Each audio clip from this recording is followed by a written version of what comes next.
communist on the faculty of one university is one communist too many.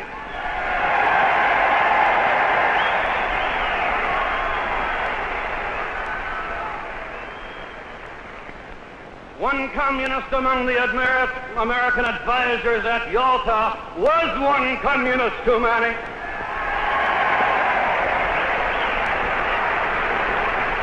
And even if there were only one communist in the State Department, even if there were only one communist in the State Department, that would still be one communist too many.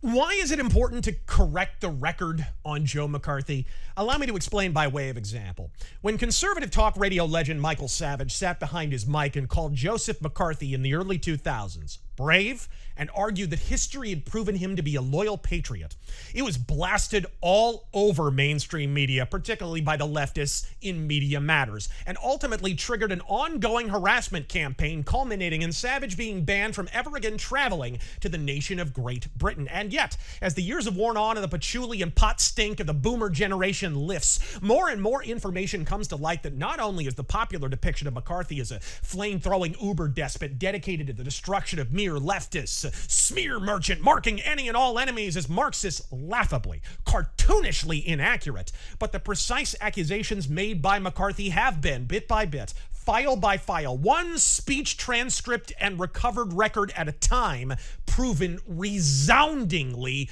correct. And the fact that either the stress of the prolonged defamation campaign against him or something even more nefarious engineered by his enemies would ultimately claim McCarthy's life before the 50s were over should frankly fling you into a spittle-flecked, forehead-veined outrage. We have to begin by talking about the OSS. After all, how do a gaggle of Gorbachevs infiltrate entire departments of the U.S. government without sufficient ingress? As any burglar, serial killer, thief, or federal agent, but I repeat myself, knows, for every locked door, there's an open window. For every locked window, there's a pry bar. And American commies took about every window in the U.S. government at once. Yet their favored form of access by far was the wartime agency teeming with Trotskyites, the Overseas Services, or OSS. How infested with Fidelites was the OSS? Put it this way.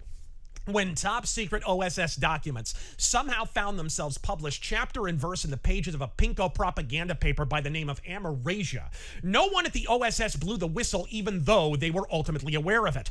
Not even anyone at the State Department said anything. J. Edgar Hoover and the FBI must have taken the night off cross-dressing and read the rag in question, noted the similarity, and put the paper and its staff under immediate surveillance, which is the only reason this was even mentioned by anyone today appropriately entitled the Razör scandal. Turned out the paper's party hackman Philip Jaffe had been holding Marxist meetings with more than one member of U.S. naval intelligence, lest you believe the military will come to your aid in the oncoming conflict with communism.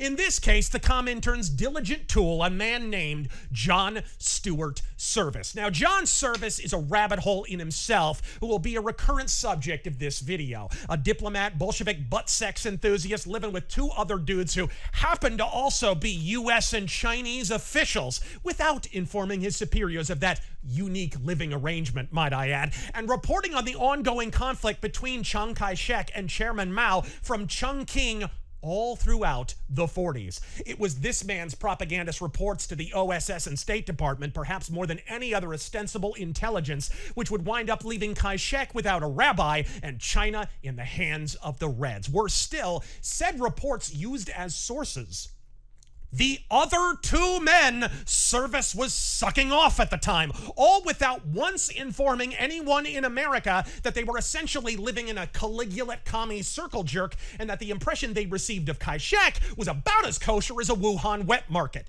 Lest you leap to his defense, calling the charges McCarthy would later wield against him mere innuendo, John Service himself would later admit his culpability on what amounts to his deathbed, saying, "I want to get this off my chest," and adding that he was gullible, trusting, and stupid, unquote, during his time as a Soviet agent. Learning he was leaking classified intelligence to communist papers, the FBI informed the OSS they were leaking like a Leninist sieve, so the few members of that agency that weren't commies raided the Amerasia offices expecting to find, I don't know, a top secret document or two.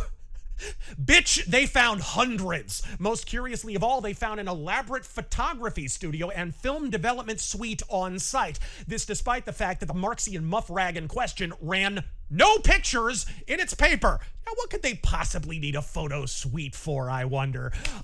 There's no blackmail ring like a Bolshevik blackmail ring. Anything for utopia, eh, comrades? When this and recorded conversations between Service and the newspaper man, where they essentially admitted to feeding these documents to their contacts among the communist Chinese, was revealed, a half-dozen complicit communists were all arrested.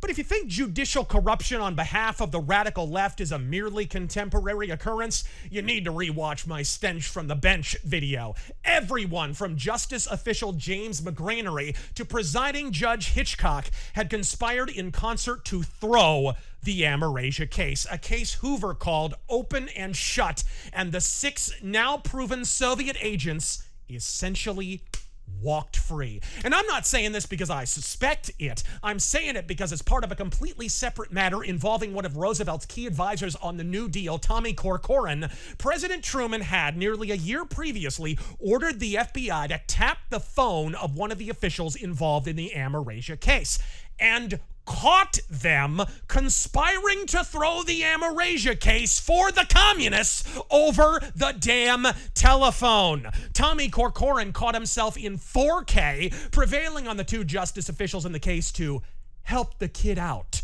The kid, in this case, being corrupt diplomat John Service. And in the publicly available transcripts, the judges both blatantly agreed. Far from ending his career, the profoundly corrupt commie-for-hire Corcoran would go on to be an economic advisor in the Lyndon Johnson administration. As for the big man pile that helped hand China to Chairman Mao, John Service, as you'll hear later, went on to serve in the State Department for years. His bussy buddy, Saul Adler, who was almost single-handedly responsible for denying a gold transfer to Chiang Kai-shek at the height of the conflict with the communists, served in the Treasury Department for another 5 years, where he was intimately involved in the Marshall Mission in 1946, a key fulcrum point in the fall of the Nationalists and the ascent of the CCP. And as for their Beijing boy toy Ching Chow Ting, he avoided scrutiny of any sort, working at the KMT as an outright Maoist agent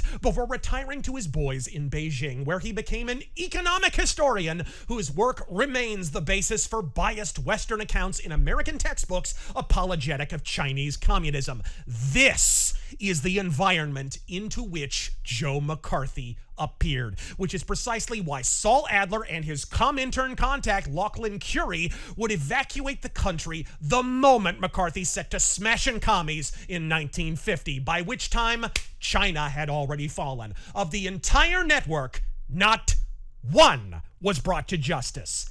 That is how complete the cover-up of the Amerasia scandal was. To get the names of all the early McCarthy cases, and one of the problems in all the history books is that the cases were anonymous. When McCarthy went before the Senate, he only gave them by case number 1, case number 2, all from 1 to 80.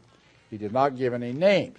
When McCarthy got censured and the whole thing fell apart, those files were never returned to McCarthy. And I was able to track, with the now available information, these McCarthy cases in the FBI files and State Department records and so forth, and over and again, there they are. Atchison's man Hiss and Gromyko drafted the Yalta Agreement. Of this agreement, the Democratic ambassador said, he said, "When I read it, I could hardly believe my eyes. Every line of it spoke a complete surrender to Stalin. Again, we could have used some good rough American politics in Yalta at that time. Ladies and gentlemen, why they sell out to communism in both the East and West? My answer is and has been because of the stooges and dupes of the Kremlin who are doing our planning for us in the State Department. Now, the only other alternative is that those men were inconceivably incompetent. Now, in either event, whether we're losing because of traitors or incompetence, the time has come for a house cleaning. We cannot, ladies and gentlemen, fight world communism with planners who are either traitors or who are hip deep in their own failures.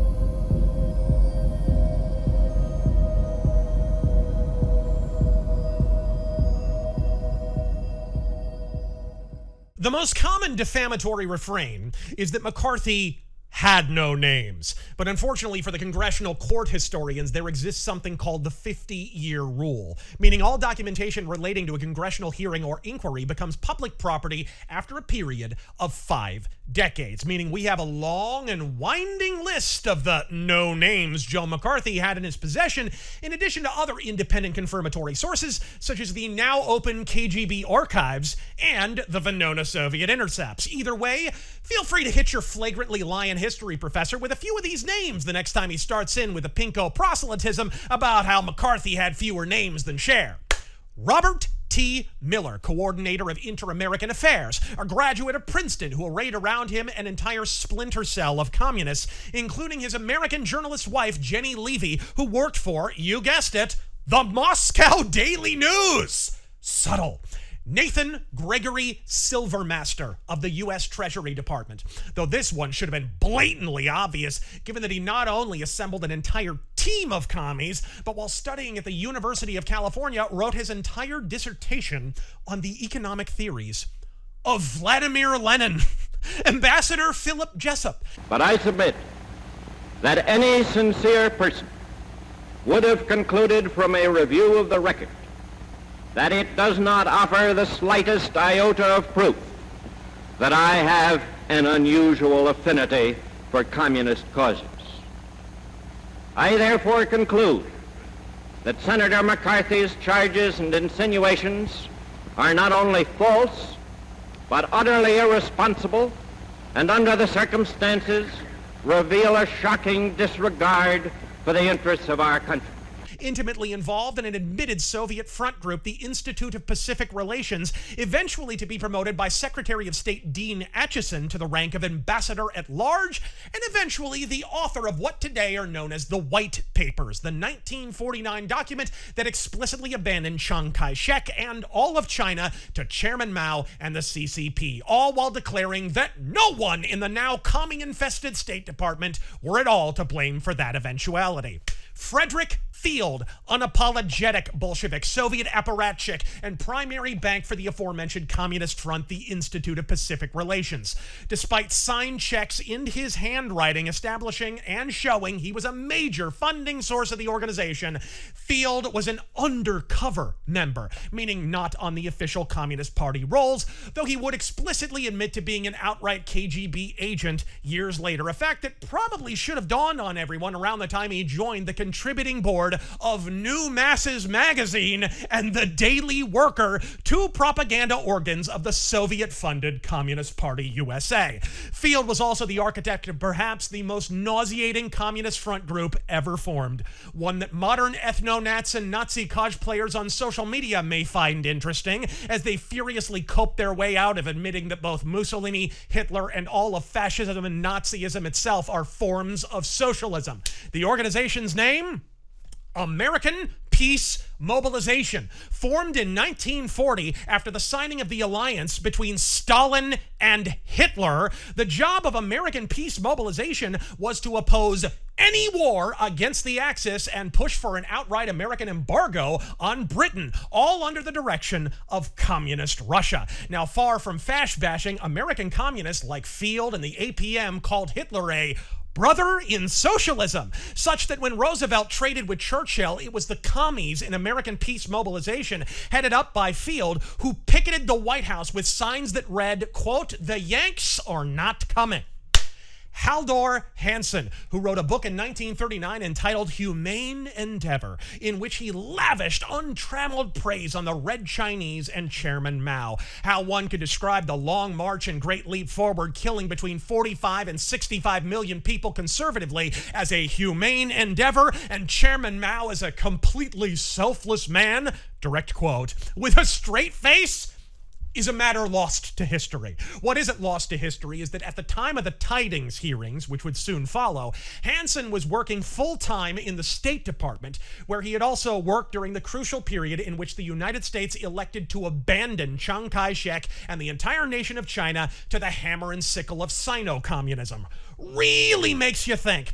Hansen was one of a dozen or more people that Soviet courier Louis Boudens would name before the Tidings Committee as an outright Soviet agent. And I quote, "I did not hear this from hearsay or idle gossip, but official Soviet sources.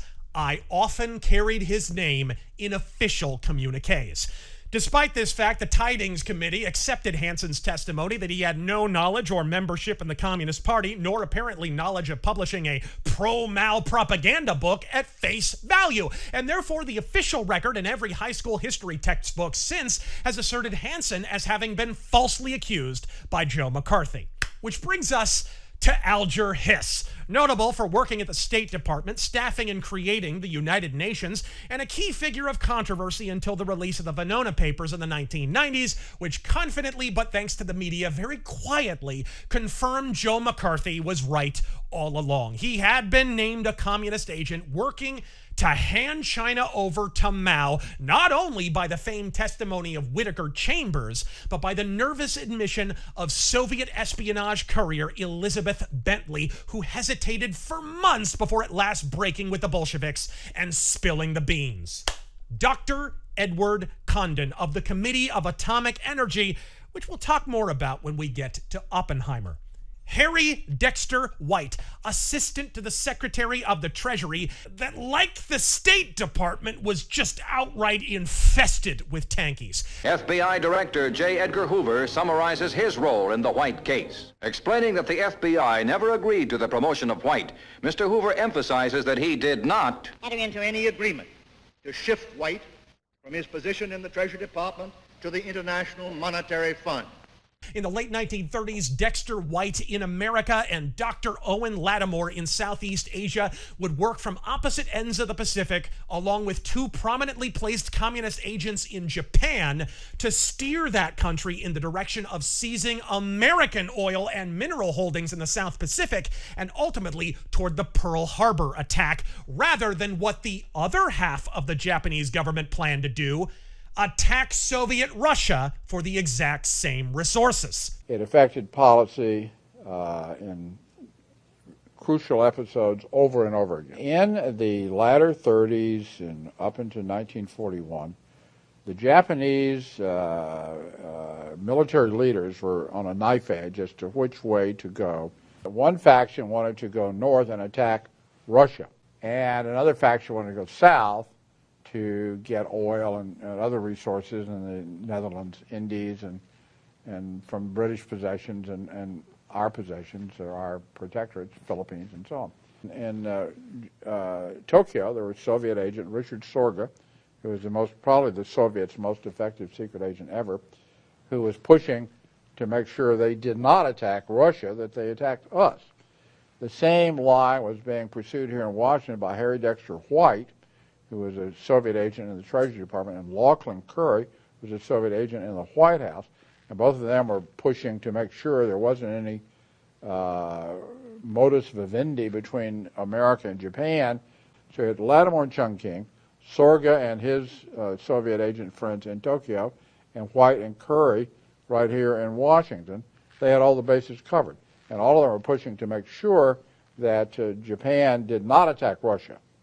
and instead would attack us, and the result was Pearl Harbor. The impact of this subterfuge cannot conceivably be overstated. Wealthy San Francisco commie Louise Branston, ex-wife of communist author Bruce Minton and mistress of KGB man Grigory Heifetz, both of whom met in their home, no less, with J. Robert Oppenheimer. The cause? Raising money for the Spanish Civil War, the most popular commie cause since mass grave digging. Worshippers of Oppenheimer tend to downplay this connection as an attempt to court the atomic scientist, and one which probably failed. In truth, the FBI had already intercepted communications that indicated Oppenheimer was a Soviet agent as early as 1942.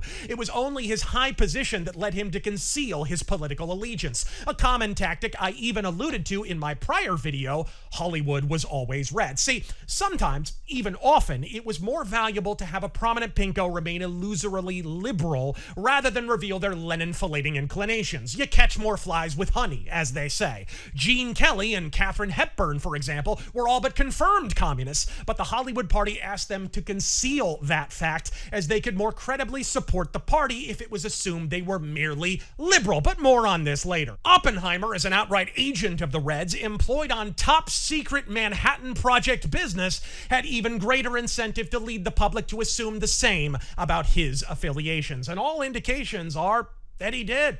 You remember that the next time you watch that Nolan propaganda piece. It's just it was all so very long ago, Mr. Robb, wasn't it? Not really. Long enough to have forgotten. Did you return the card or rip it up? The card whose existence I've forgotten? Your Communist Party membership card. Haven't the slightest idea. Talking about communism, Mr. Truman, one gentleman who's not been on our front pages lately is Senator Joe McCarthy. Is he a dead duck? I hope so.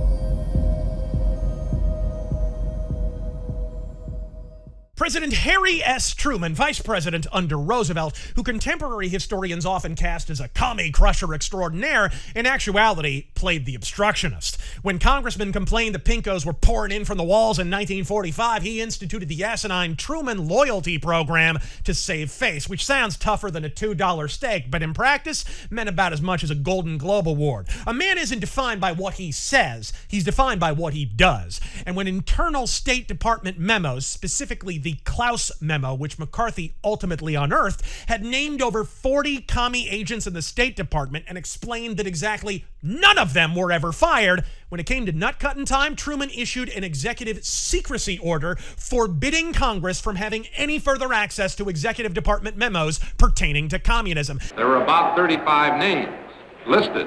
This is pretty serious. Have we had anything as serious as this so far? Oh, yes, I think we've got something much more serious right now. I think we've got a much more serious situation now in communist infiltration of the CIA. Disturbs me beyond words. Well, and when Congress passed a law making it illegal for him to withhold them, like the pussiest Andrew Jackson in presidential history, Truman replied, "That's neat. Now make me." This entire thing, incidentally, kicked off after a Joe McCarthy speech in West Virginia, not even one primarily devoted to communism, from which contrary reports of its contents later emerged. Some, such as the Steam and Rag the Intelligencer, reported McCarthy had claimed to have 200 names of known commies in government. You may have heard this. And it's this version that the JJs in public education continue to run with to this day. In truth, numerous witnesses claimed, some under oath, he had never even cited a number. And when the Intelligencer attempted to reassert that he had, based on an early draft of the speech that included such a figure that they had received, though it referenced not known communists but suspected loyalty cases, it became clear to anyone who actually researched the matter McCarthy had simply cut that part out of his speech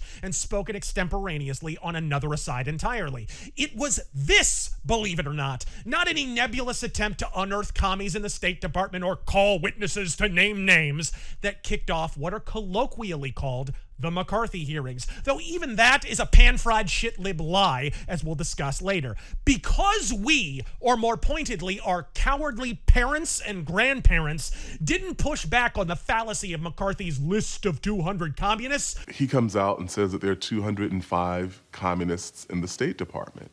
Well, that's electrifying. It's so electrifying that people are almost distracted from the question of who these communists are, whether they actually exist, why it is McCarthy knows this and other people don't. We were doomed to accept later psyops, such as the recent "find people on both sides" hoax. This is a common commie tactic. When faced with unflattering information, namely that Secretary Acheson was at that moment covering up for communist agent Alger Hiss, simply point out an arbitrary numerical error that may never have even been uttered to begin with. I say may because the intelligencer itself, who originally reported on the McCarthy speech, had a separate account that contradicted the 200 commie figure, and sadly, the recorded speech, numerous archived articles, even from the local papers in Wheeling, West Virginia, have all conveniently poofed out of existence at the National Archives. Might I add that State Department officials accused of communist malfeasance would have had easy access to all those incredible disappearing documents?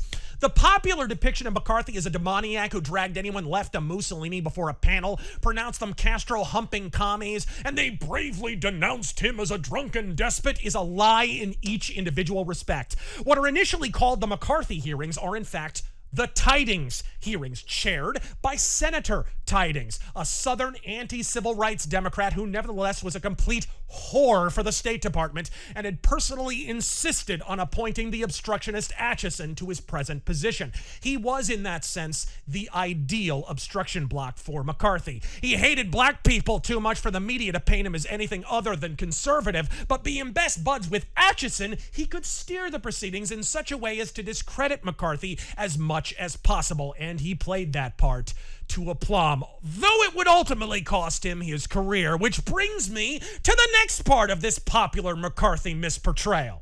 I never thought I'd live to see the day when anyone, even including Nixon, would accuse me of coddling communists and helping a communist conspiracy to overthrow the government of the United States. Recently, a former president of the United States, while attempting to explain away his promotion of a communist spy, made a completely untruthful attack upon me. Tonight I shall spend but very little time on Harry Truman.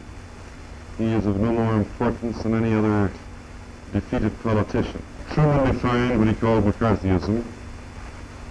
The definition was identical, word for word, comma for comma, with the definition adopted by the Communist Daily Worker, which originated the term. Trumanism perhaps can best be defined as the placing of your political party above the interest of the country, regardless of how much the country is damaged.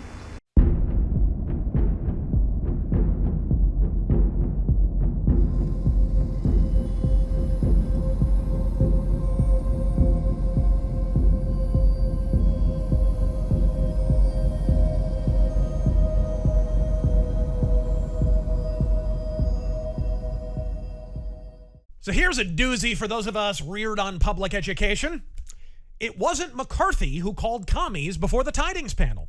In fact, Joe McCarthy repeatedly insisted on a private proceeding, which the majority Democrats repeatedly denied him, after the State Department had rescinded Truman's ridiculous secrecy order and actually provided the documents the Senate needed, albeit in heavily, suspiciously curated form, the authorship of which was, surprise, denied to him by Democrats in both the White House and Senate. It was Senate Majority Leader and Democrat Scott Lucas who demanded repeatedly that McCarthy name names over the repeated explicit objections of Joe McCarthy himself on privacy grounds. One wonders what would have happened if, when Arthur Miller's Marxist ass wrote those scenes in The Crucible where a witch trial was only ever satisfied once the subject broke down and admitted to riding a broomstick. Have you compacted with the devil? Never! Never!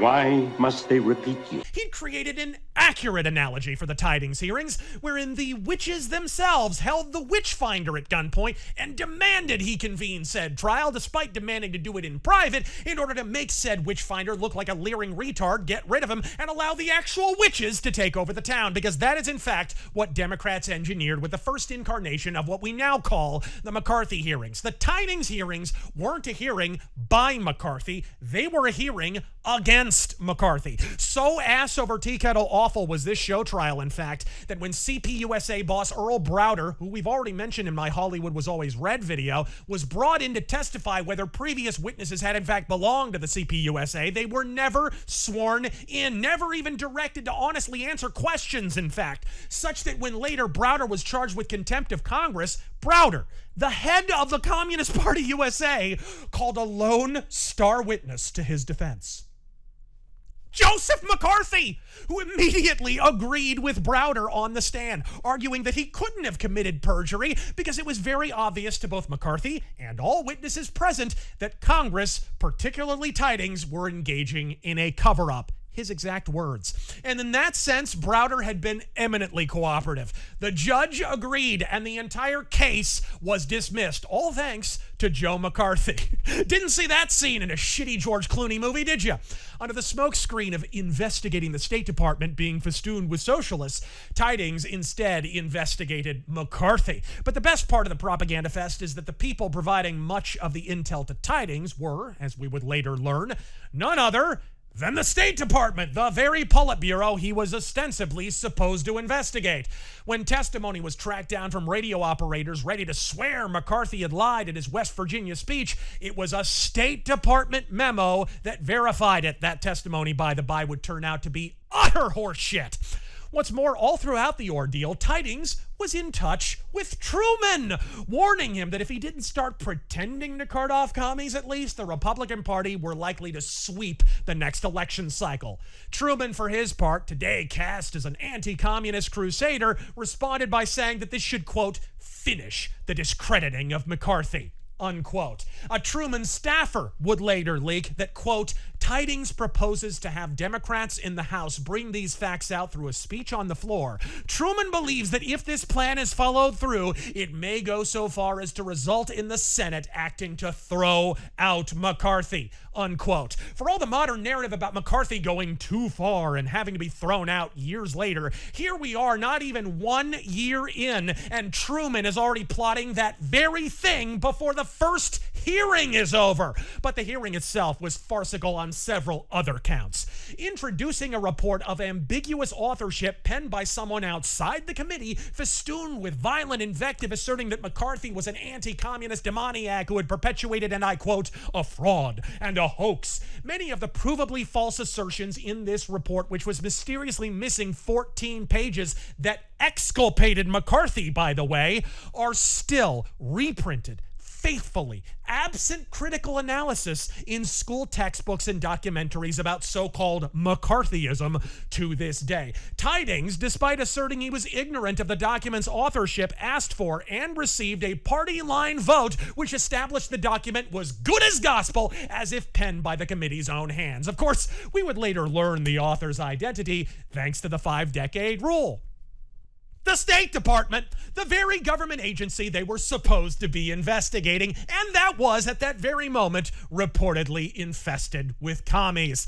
But that was nothing next to the clown show to come. Like most turd typhoons, the McCarthy kerfuffle was kicked off by a seemingly innocuous event. I already mentioned it. The Wheeling, West Virginia speech, wherein Democrats and almost no one else asserted Joe McCarthy had claimed he held a list of 200 commies in the State Department. As we've already established, live witnesses, McCarthy himself, and even the original authors of the article that printed this false claim all later contradicted this report. But much like a Twitter tankie lingering on a small spelling error to distract from the decuman dog shit they've just stepped in, the Tidings panel were inordinately obsessed with this speech because of the 200 figure allegedly presented. McCarthy denied he ever said that. Witnesses agreed, but Tidings would hear not a word of it. Instead, Tidings concluded the hearings with a fiery floor speech, flanked by props and imagery alleging McCarthy to be an aspiring despot and anti-free speech crusader, and he ended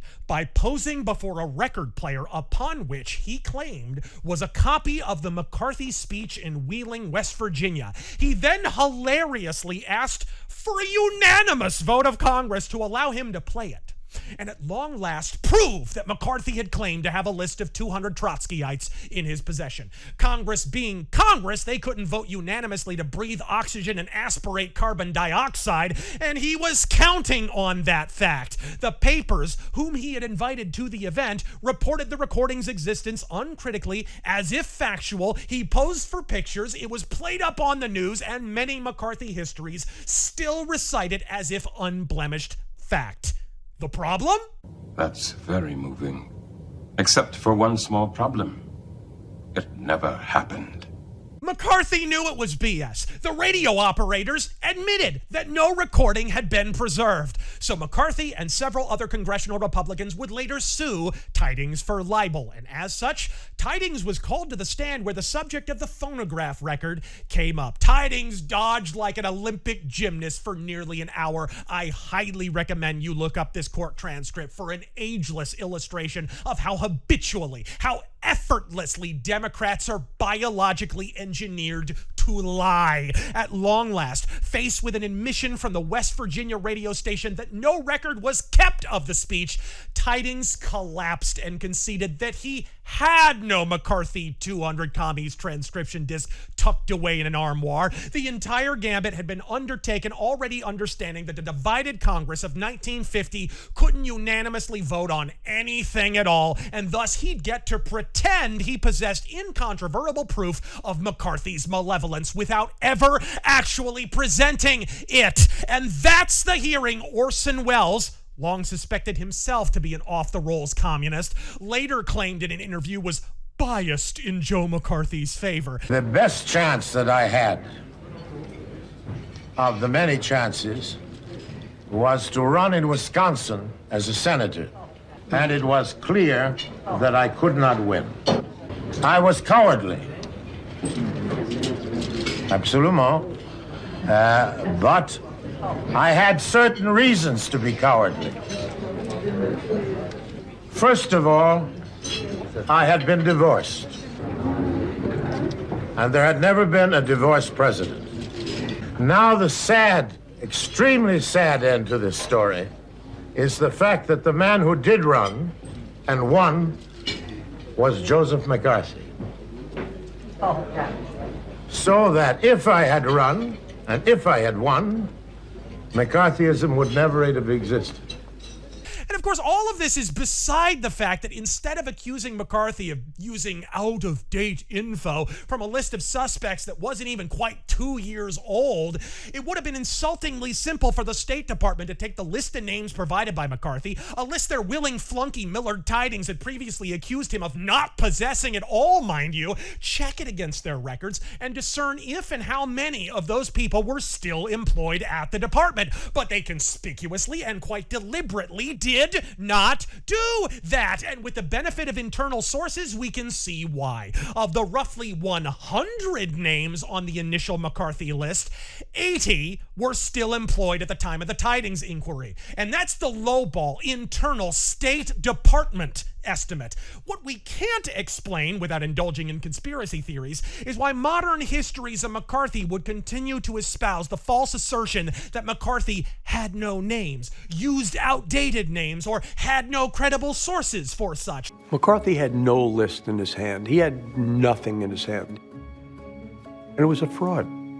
What most people didn't realize at the time, however, was that this was a reputation built entirely on lies. His investigations produced little evidence of espionage, instead accusing people based on past associations, family histories, or aspects of their private lives. This list was much more than mere outdated intel. Some of these names, such as John Stewart Service of the OSS, were from McCarthy's own private sources. And as we've since learned, the least credible source in the entire McCarthy ordeal was the same one that drafted the declamatory report for Congress about McCarthy, and its name, then as now, was the State Department. Not only did the State Department not check their files, they couldn't, because upon inaugurating this shifty shitfest, President Harry Truman ordered the files relocated to the White House. Not for his personal consumption, however. After all, they didn't have pretty pictures in them.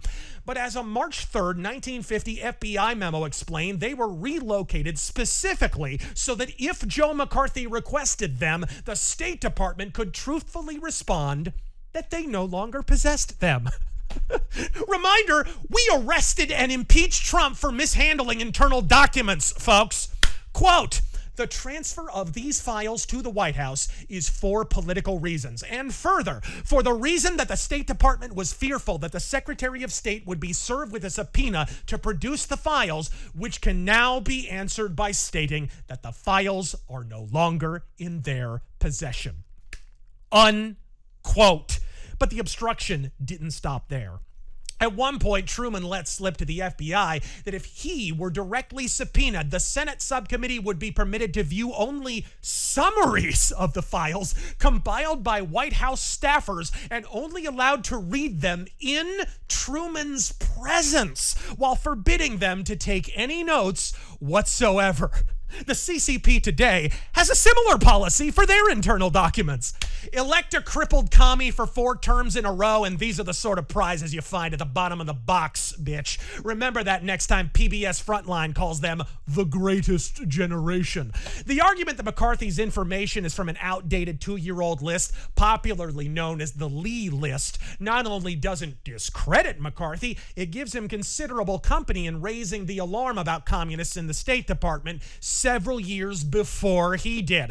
I now quote Senator Homer Ferguson, who joined a prior Senate Appropriations Committee that investigated this subject. Quote, it becomes necessary due to the gravity of the situation to call your attention to a condition that has developed and still flourishes in the State Department under the direction of Dean Acheson. It is evident that there is a deliberate, calculated program being carried out not only to protect communist personnel in high places, but to reduce security and intelligence to a nullity. On file in the department is a copy of the preliminary report of the FBI on Soviet espionage activities in the United States, which includes a large number of State Department personnel, some in high official positions. The report has been challenged and ignored by those charged with the responsibility of administering the department with the apparent tacit approval of Mr. Acheson. Voluminous files are on hand in the department proving the connections of the State Department employees and officials with this Soviet espionage ring, unquote. That statement was from June 1947. And the date of that quote is significant, as all this piss and bullshit, such as the Truman secrecy order in response to the Klaus memo, began to broil in 1946. The same year, State Department officials testified before McCarthy that they had been ordered to expurgate the employee records of any derogatory remarks. What was considered derogatory, you ask? Oh, just whether or not they were loyal to the United States of America. Now what happened in 1946 that might have incited an internal cleanup within the Democrat-controlled State Department? A fanciful sort might suggest many culprits. This aviator-bedecked asshole, however, would make the less elevated claim that it may have something to do with Democrats getting glassed in the 1946 midterms, meaning future Senate subcommittees would be chaired by Republicans. Oh, I should mention one other thing about that 1946 testimony about an internal cleanup in the State Department. Because a secretary who worked near the records room testified that until as recently as 1949, one man in particular repeatedly requested a key to the facility so he could stay up till the darkest watches of the night, doing God knows what to the State Department employee files in the records room while repeatedly refusing to state his actual purpose. A man who, for 2 solid years, painstakingly curated federal records shaping the version of events Congress would hear regarding Soviet infiltration of the State Department. When pressed, the woman at last provided his name. John Stuart Service. Well, would you look at that? The witch hunt done found an actual witch. Senator, I wanted to ask you about this word, McCarthyism. Am I right in supposing that the first one who used that word was Owen Lattimore in testimony before the Tidings Committee? Owen Lattimore first used it. Let me correct myself. I think it was first used by Lattimore or by the Daily Worker, but the testimony now is that 40 top communists met in New York and decided how they would fight McCarthy, and that they then coined the phrase McCarthyism. Now, as to the date of that, whether that was the day before Lattimore testified or the day after, I frankly don't know.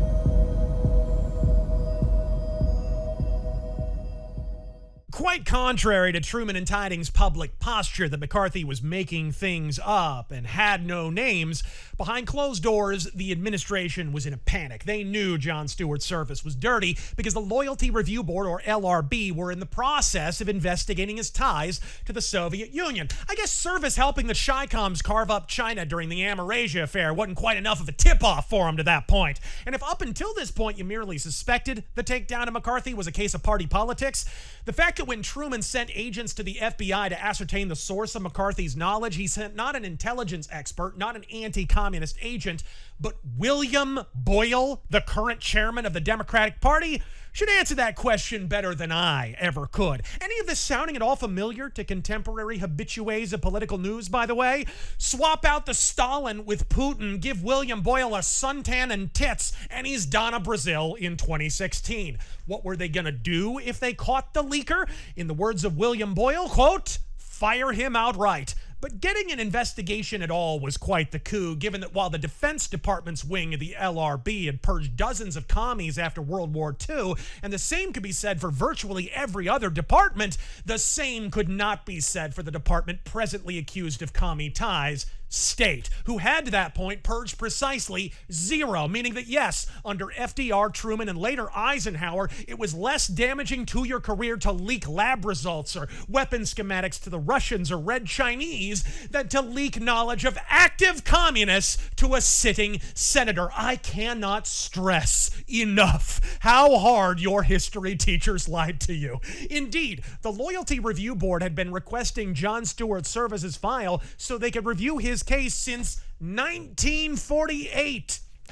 But it wouldn't actually be received until spring of 1950, after going mysteriously missing for over a year. And this was the modus operandi across the board for the State Department, as when Alger Hiss, perhaps the most famous Cold War Soviet spy of all time, was named by Whittaker Chambers and Bentley both, internal memos argued over how best not to dispose of a communist agent in their midst, but how best to destroy the whistleblower, Whittaker Chambers. Chambers himself would record this experience in his superb memoir by the name of Witness, while Alger Hiss, also named by McCarthy and defended by both Truman and the Pinko Press as a red herring, would later be confirmed by the release of the Venona Papers in the mid-1990s, in which Hiss was listed as a Soviet agent by name. Once again, McCarthy was right all along. In October 1951, Time magazine made McCarthy its cover story with a byline that read,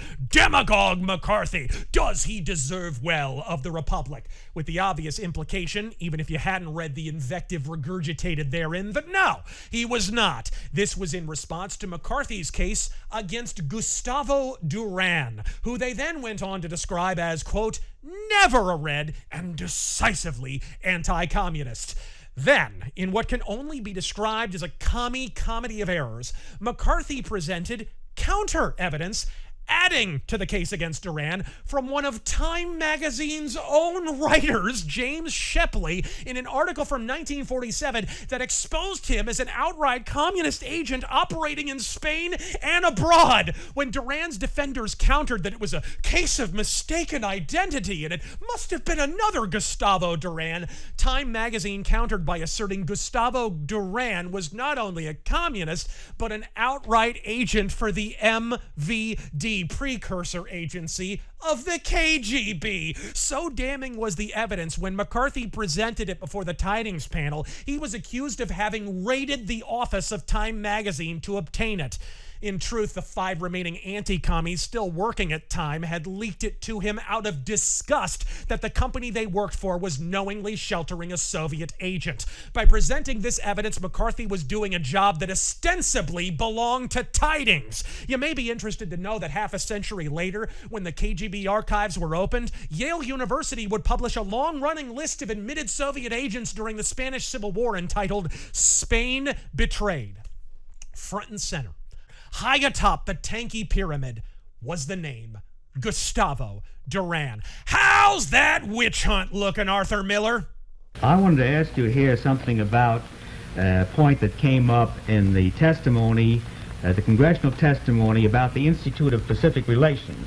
This was about a year ago, and it was a letter written by the secretary of the IPR to a Mr. Barnett, asking about a meeting they were going to have at Mount Tremblant and the people that they ought to invite to that meeting. Mm-hmm.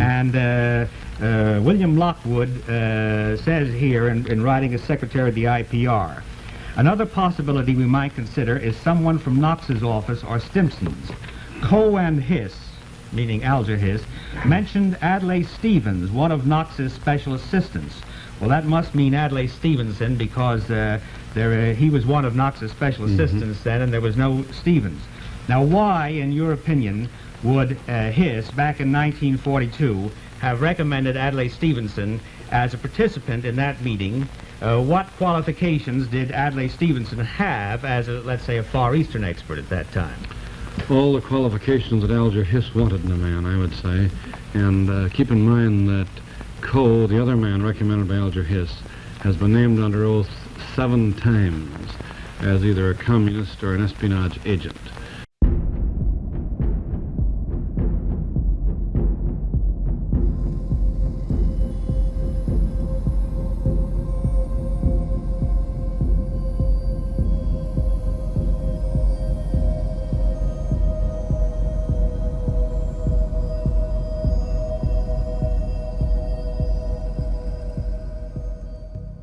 But how did communist agents so thoroughly assert, not to mention insert themselves into societal and political roles such that they could affect everything from a takeover of China to exerting undue influence in pre- and post-war Japanese politics? Well, something you need to know is that quite opposite from their proletarian pretense, communists are by nature prestige parasites. Take my previous video on this subject, Hollywood Was Always Red. One of the things about the Hollywood Communist Party that I lacked sufficient time to mention in that video is that for all the known members on their rolls, such as the blacklisted Hollywood 10, names like Albert Maltz or John Howard Lawson, there were a panoply of undercover members. Those in Hollywood sympathetic to communism who were explicitly told by CPUSA officials like VJ Jerome not to become a card-carrying member, as their influence would be infinitely more effective if it was widely assumed they were merely a liberal Democrat. Some of the names rumored to fall into this category would probably send your jaw plummeting forward. Gene Kelly, Jimmy Cagney, Howard De Silva, Gregory Peck, John Garfield, Katharine Hepburn, Edward G. Robinson, Lena Horne, Henry Fonda, to name just a few. But that was in Hollywood, where names and faces won hearts and minds. In the area of international affairs and intrigue, it was otherwise legitimate institutions commies would cower behind to facilitate their cloak and dagger dog shit. Take the curious case of the Institute of Pacific Relations. Forming in the Roaring '20s as a spin-off of the YMCA, everyone involved in its founding pretty much agrees on one fact. It was not a communist front to begin with. Far from it. It was an attempt by Christian missionaries to interface and outreach with Asian populations by breaking barriers of language and culture, Christianizing them in the process. But by 1925, we'd entered a decade of flagrant flirtation between the church and communism, culminating in Father George Dunn and the Catholic Diocese of Los Angeles endorsing an outright communist candidate for governor of California. Appointed to head up the Institute of Pacific Relations was none other than Stanley Carter. In time, he would become a regular contributor not only to the organization's newspaper Pacific Affairs, but a litany of Leninist rags such as Soviet Russia Today, New Leader, and yes, even a fair few favorable mentions in the Daily Worker. With Carter's ascent came a fusillade of fellow travelers: Frederick Field, Joseph Barnes, Dr. Owen Lattimore, who was peculiar in that he not only undermined Chiang Kai-shek at home, he was, in the early 40s, appointed as an advisor to Chiang Kai-shek, and thus one of the few Soviet agents who could correctly claim to undermine the man right to his face. Lattimore would later be a star witness in the Tidings hearings. Louis Boudin's former top communist newspaperman is sworn in by Senator Tidings. Boudin testifies that the Politburo, top American communist agency, told him that Owen Lattimore was a Red Cell member. Mr. Latimer, when I first learned this in 1937, was connected with the publications of the Institute of Pacific Affairs. In a specific meeting to which I shall refer, Mr. Latimer was commended by Frederick Vanderbilt Field and Earl Browder for the fact that he had been responsible for the placing of a number of communist writers in the organs of the Institute of Pacific Affairs. Add to that the State Department's own Alger Hiss and Maoist double agents Chen Han-seng, and wouldn't you know it, Service and Adler's roommate, Chi Chao-ting. Dozens of new hires, Americans, Germans, Chinese and English, Jew and Gentile, Catholic and Protestant, would be hired immediately after Carter's promotion to the head of the Institute of Pacific Relations. And better still, they all had one thing in common. They were later to be named to a man through sworn testimony, congressional reports, and finally through Soviet intercepts in the Venona papers as agents of Stalin and Chairman Mao. And if that weren't enough, when McCarthy at last turned attention to the IPR, he produced not only an 80-page report from a former member of the Institute alleging it to be a Little Red Schoolhouse, but testimony from a former editor of the Daily Worker who said the IPR were so blatant in their Bolshevism it made even the Communist Party nervous.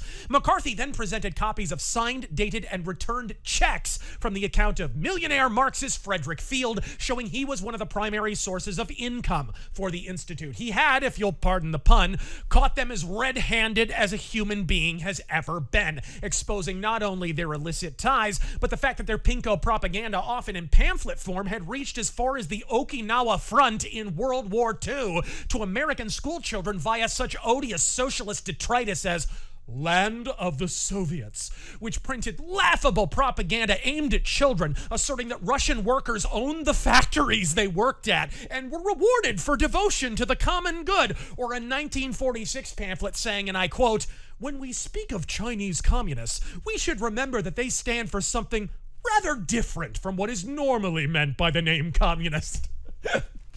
If that vacuous ahistorical nonsense sounds familiar, it's because it became the basis of what your high school history teacher very likely told you about contemporary China. Sure, they call themselves communists. Sure, experts on history from the region, from Stephen Kotkin to Decoder, all assert that they are as commie as they come, but don't let all that pesky research and data fool you. They'll be downright democratic in a day now. If one Hong Kong crackdown later you can't see how spectacularly you were lied to, this finger is for you. Don't forget to downvote, comrade. Tidings on Truman's orders covered all this up, but not permanently. Conservative Democrat Pat McCarran of Nevada convened his own hearings in 1951, and whereas McCarthy was well on his way to being defamed and dismissed, McCarran's seniority inured him to the self-same line of attack. He not only used McCarthy's own information, he subpoenaed records he hadn't even presented to Congress, and in the process uncovered information he made impossible to bury. Not only were the Institute of Pacific Relations related to the Amerasia affair, they occupied the same building and exercised an informal merger between the two organizations. In official missives published prior to their exposure, Carter bragged about implanting his agents everywhere from Columbia University to the Office of War Information, where one can only imagine the havoc they wrought. With no tidings or Truman to suffocate his hearings and too much political cachet to be discredited, McCarran's findings not only established that McCarthy told the truth, but if anything, it was even worse than originally suggested. Rather than editorialize, I will quote from that final report of the McCarran hearings. Quote, "The Institute of Pacific Relations was a vehicle used by the communists to orientate American Far Eastern policy towards communist objectives." Unquote. Even in instances where McCarthy backed off, he often turned out to be right.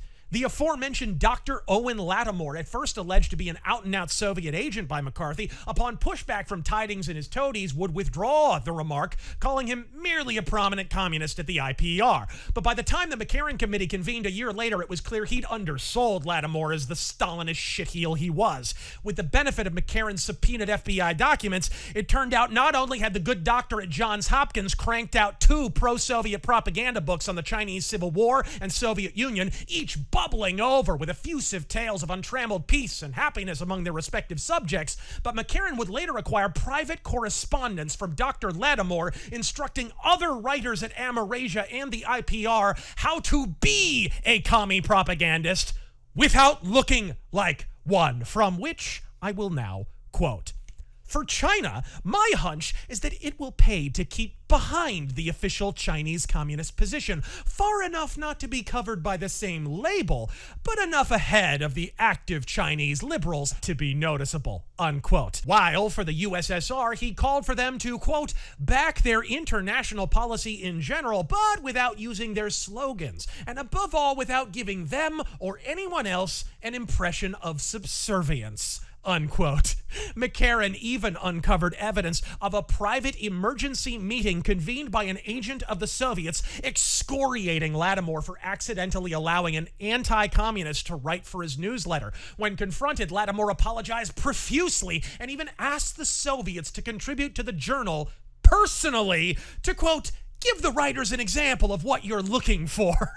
When Lattimore toured the Magadan Kolyma labor camp, deadliest of all Russian gulags with a 30% annual fatality rate, he acclaimed it as an open-air day spa with a full symphony orchestra and freshly grown fruits and vegetables. In Siberia!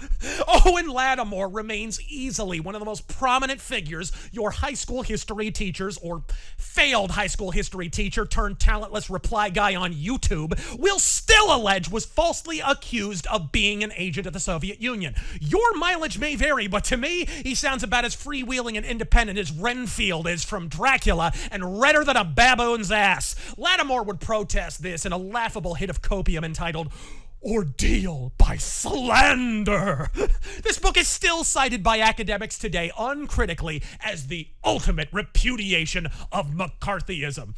In spite of this, and quite contrary to tidings, the McCarran Committee's final verdict was, quote, Owen Lattimore from sometime in the 1930s was a conscious, articulate instrument of the Soviet conspiracy, unquote. A fact not only affirmed by the release of the Venona papers decades later, which list him by name, but by his thick-as-a-CNN anchor FBI report, which contains the testimony of the man he was assigned to in the early 40s, none other than Chiang Kai-shek.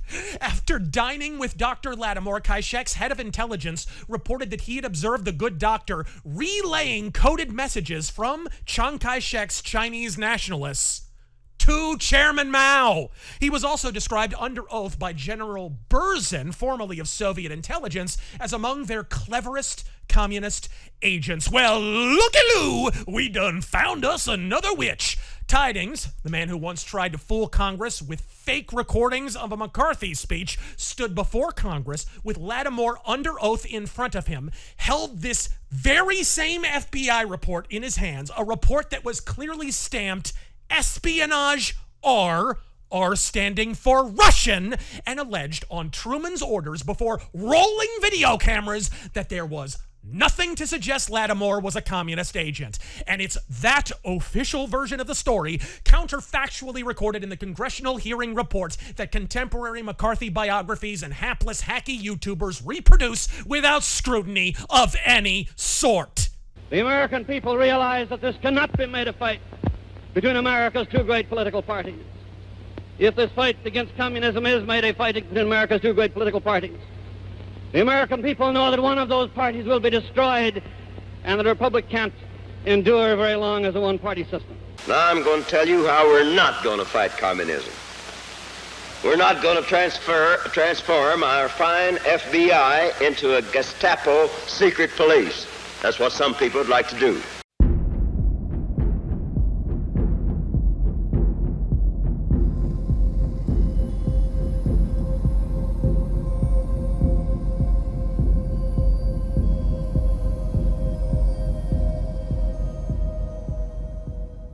It's rare indeed to hear the name McCarthy in a historical context without the word hearings appended to it, paired with the popular image of a fire-breathing Bolshevik smasher impelling pinkos to name names, not to mention 80 years of Hollywood producing slavering celluloid apologia on behalf of socialists and communists there accused. It cultivates the image of Joe McCarthy convening panel after panel, hearing after hearing, attacking witness after falsely accused witness to account for communistic leanings at best contrived and invented, and at worst outright fabricated by Joe McCarthy in an attempt to elevate his political station and benefit his Senate career. Are there really that many communists? And Joe would say, well, you know, let me go through my papers. I think we've got some names for you.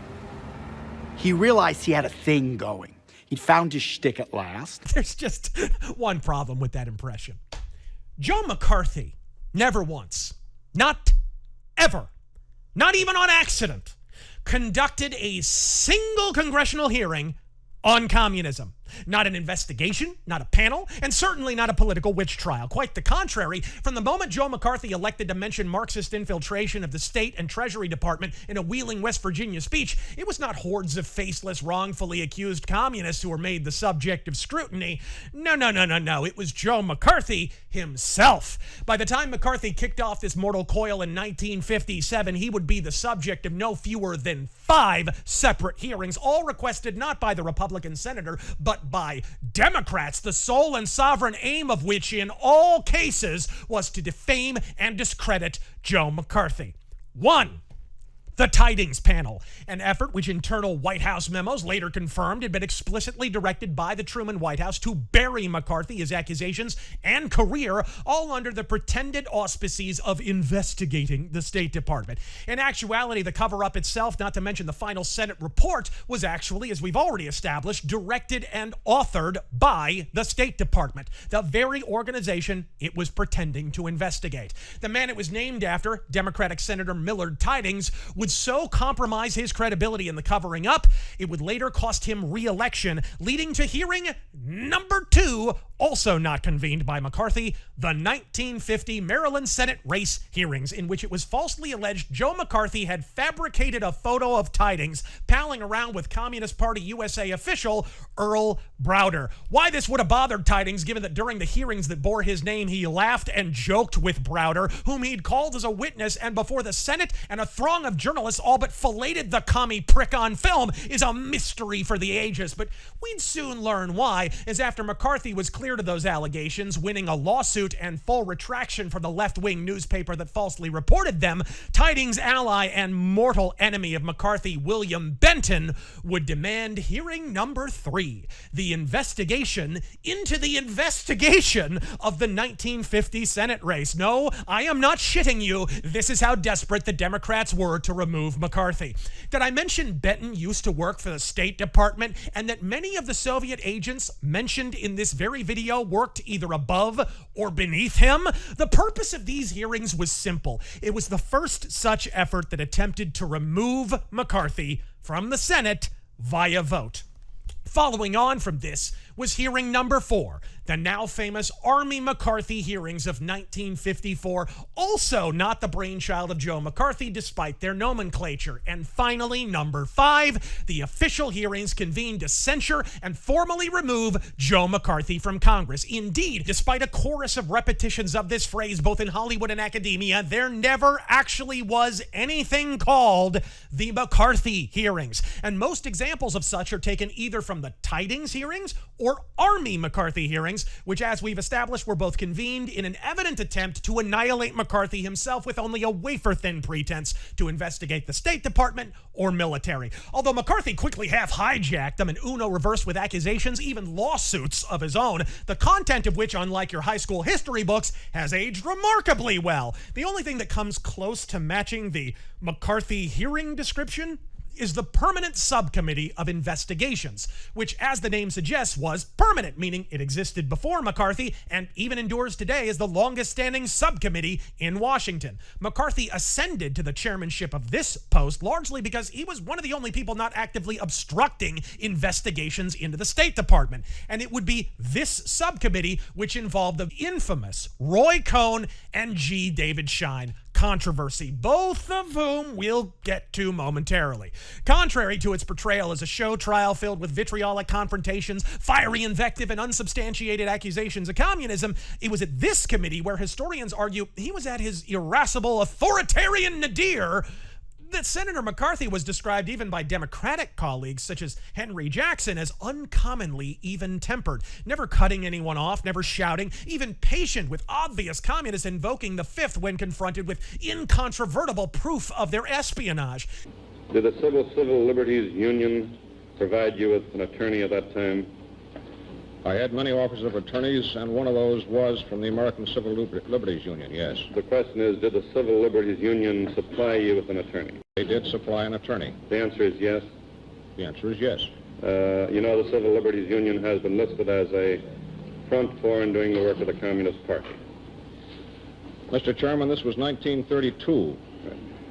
Yeah, I know that's 1932. Do you know that they since have been listed as a front for and doing the work of the Communist Party? I do not know that they have been listed so, sir. You don't know they have been listed? I have heard that mentioned. And it was also this committee that was most productive. It was here that Soviet agent John Stewart Service's escapades curating the State Department's personnel files at all hours of the night was uncovered during the testimony of a White House secretary. But it was also this subcommittee that uncovered something quite a bit darker. Histories and movie treatments of this era will often dramatize this tale as proof in practice of the drunken, demoniac McCarthy image, but the actuality of what was uncovered in this committee proved quite the contrary. Nationalized news network Voice of America, who Carrie Lake recently made headlines for initiating a long overdue house cleaning of, was under investigation for 2 botched construction jobs of transmitting stations, one in the East and one in the West. That is, until a witness scheduled to appear before McCarthy, engineer Ray Kaplan, apparently dove in front of a truck and committed suicide. On his person was found what has since been called a suicide note, and in it, at least according to some, culpability for his death was placed squarely at Joe McCarthy for the impossible pressure and persecution he'd endured at McCarthy's hands. William Marks Mandel, a journalist for Voice of America, waved the letter before the committee during incendiary testimony saying, "You, Senator McCarthy, murdered Raymond Kaplan by pursuing him to the point that he dove into a truck." Deeply dramatic stuff. But like most drama, it was fiction. Putting aside that William Marks Mandel, as his middle name might suggest, was a pro-Soviet journalist who, when asked if he was a member of the Communist Party, pleaded the fifth at Mach speed, when a co-worker of Kaplan's was interviewed, they indicated that he'd intended to testify in favor of McCarthy, who he not only hadn't been badgered by, he'd not yet been in contact with, meaning someone else was worried he'd turn whistleblower, and it was they that threatened the witness in question, which made it all the more suspicious that the evening of his death, he'd indicated to that same co-worker that he was nervous and felt that he was in danger, after which he mysteriously committed suicide by semi-truck. Voice of America, as it turned out, was filled to the floorboards with communists. Ever since, employees of the OWI, one of the many FDR-era agencies that had been poorly vetted during World War II, had been incorporated into the organization. As such, the VOA was revealed to have been broadcasting pro-communist propaganda to the South Koreans during the Korean War, an action that impelled the newly elected president of South Korea to ban VOA broadcasts. When news of Stalin's anti-Jewish purges, the most fatal after the Holocaust, reached the West, VOA mysteriously discontinued all Hebrew language broadcasts to Israel. In India, journalists were instructed to suddenly stop mentioning such pogroms entirely. And in Eastern Europe, now under Soviet occupation, using the word communist on air was formally banned, all while stacked with former employees of the commie-riddled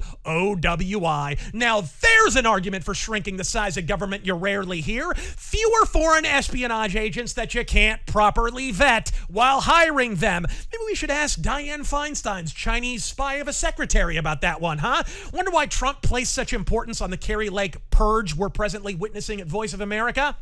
Now you know. We will always appreciate and welcome congressional investigation, but the responsibility will rest squarely on the shoulders of the executive, and I hold that there are already ample powers in the government to get rid of these people if the executive department is really concerned in doing it. We can do it with absolute assurance. That American principles of trial by jury of the innocent until proved guilty are all observed, and I expect to do it. That same night in Milwaukee, Senator McCarthy stated what he would do if the judge was elected. I spent about half an hour with the general last night.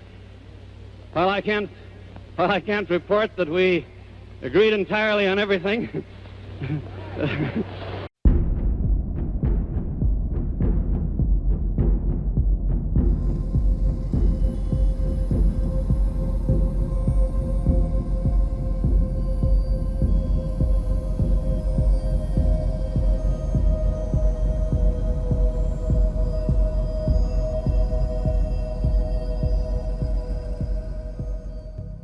Joe McCarthy was not without his victories, however, though few were the result of his own prosecutive action. In truth, if modern histories of the McCarthy era are more crooked than Ryan Gosling's eyes, citizens contemporary to the period had little difficulty identifying the obvious cover-up and responded at the ballot box. In 1950, Millard Tidings, having blowtorched his credulity covering for Truman's State Department, bit the big one, along with his complicit ally, Majority Leader Scott Lucas, both beaten by anti-communist Republicans. And in 1952, Joe's arch nemesis William Benton, having convened full investigative hearings, the Gillette hearings, to oust McCarthy from the Senate, and succeeded only in exposing that Tail Gunner Joe had an inconstant annual income, was blown clean out in that year's midterms. More germane to myself, the Senate leader at the time, obstructionist Democrat and McCarthy opponent Ernest McFarland, was roundly defeated by a conservative Republican from Arizona who liked Joe McCarthy quite a bit. Barry Goldwater. And all this came under the rapidly billowing shadow of Republican conquest of the White House under Dwight Eisenhower. But best of all, for the anti-commie cleanup, with Truman and the Dems out of D.C., so was communist cover-up man Dean Acheson, who cleared out of the State Department. It almost goes without saying that it was during this period, when Joe McCarthy was all but feasting from the skulls of his vanquished foes, that the famous photograph of the senator beaming from ear to ear as he reads a newspaper headline warning of the perils of McCarthyism originates. There was just one tiny fly in the ointment, and it would arguably be the primary determinant in McCarthy's undoing. Dwight D. Eisenhower is about half as conservative as you've been told, was in fact damn near a Democrat, and as such, hated McCarthy like poison. McCarthy, in his now infamous speech against General George C. Marshall, wherein he not only took the George Patton position that America ought to have continued marching into Moscow rather than halt in West Germany at the end of World War II, but obliquely accused Marshall of either being an outright communist agent or so under the sway of Soviet agents in his own camp as to be little more than a hapless Western instrument of such. It was the latter, incidentally, that turned out to be true.